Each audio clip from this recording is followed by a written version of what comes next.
I know her to be a fair-minded person. Do you think she is taking responsibility? Islamophobia is also a huge problem. And I want to tell you that Ilhan Omar, Congresswoman, is under tremendous attack. Republicans and the media have blown this up to be much more than it is. Well, some on the far left, as you can see, rallying to support Congresswoman Ilhan Omar following her anti-Semitic comments. In fact, some of her biggest backers, 2020 presidential hopefuls.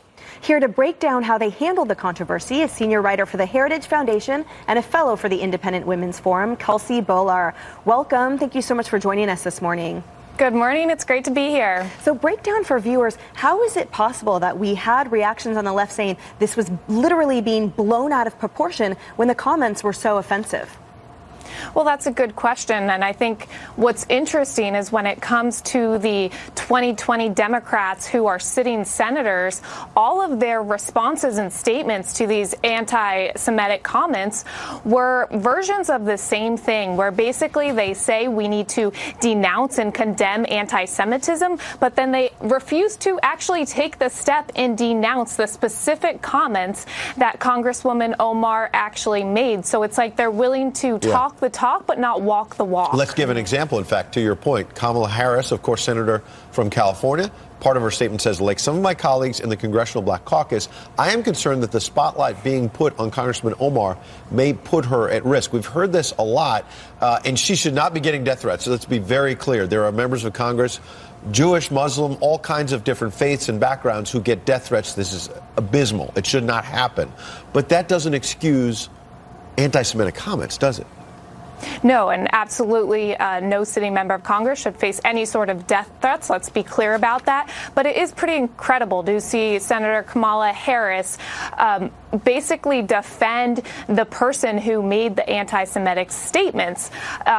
She's voicing more concern for her safety rather than the safety of the people, that the group, Jewish Americans, who the comments were actually directed to.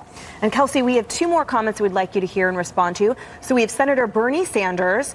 He says, what I fear is going on in the House now is an effort to target Congresswoman Omar as a way of stifling that debate. That's wrong. And then we have Senator Elizabeth Warren, who said, in a democracy, we can and should have an open, respectful debate about the Middle East that focuses on policy. Threats of violence, like those made against Rep. Omar, are never acceptable.